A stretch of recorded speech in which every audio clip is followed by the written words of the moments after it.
Hello everyone! Ayan, kumusta po sa inyong lahat? So for today's video ay samahan niyo po akong magluto nitong ating napakasarap na ulam. Walang iba kundi itong ating fried chicken.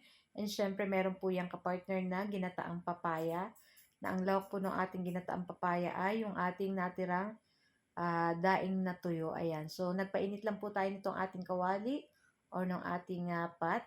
Tapos naglagay tayo ng mantikang konti. Tapos start na nating igisa dyan yung ating luya. And then, sunod na rin po natin yung bawang, and then yung ating sibuyas. And then, halu-haluin lang po natin iyan. And pagkatapos ay pwede na po natin ilagay dyan yung ating pinaka-unang gata. Ayan. So, hindi na po ako gumamit ng pangalawang gata. So, si unang gata po yan.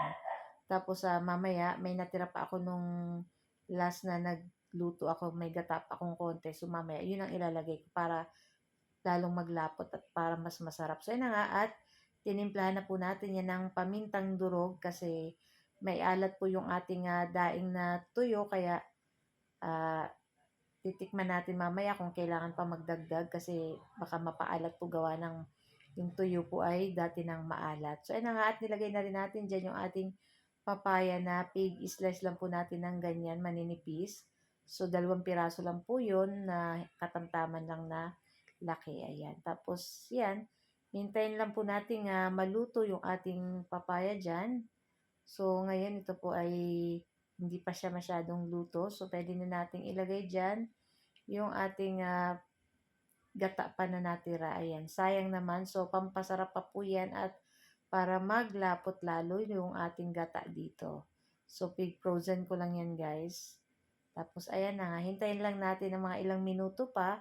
And then, papatayin na rin po natin dyan yung apoy. So, nagdagdag lang po ako dyan ng asin at medyo matabang-tabang po ng konti para sa akin. Kaya, dinagdagan ko ng asin. So, kayo na pong bahala kung ano po mga gusto niyo pang ilagay. So, this time, di po tayo gagamit ng cube. Okay na po yan. Tapos, ayan.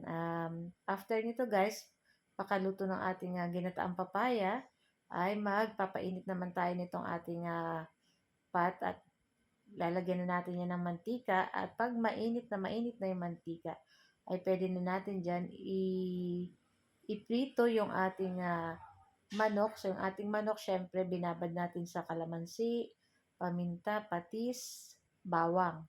Tapos, coat lang natin yung ating breading mix na Tasty Boy na nilagyan din natin ng harinan. Ako, kung di nyo pa natatry yung ganong luto, guys, ay masarap po yun. At yung pa nakakapagpalutong dito sa ating fried chicken. So, lulutuin lang po natin tong side to side hanggang mag-golden brown. So, yun na nga.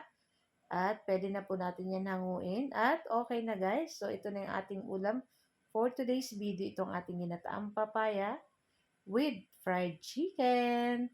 So guys, thank you for watching and see our next video again. Tara na at kain na na! Yummy!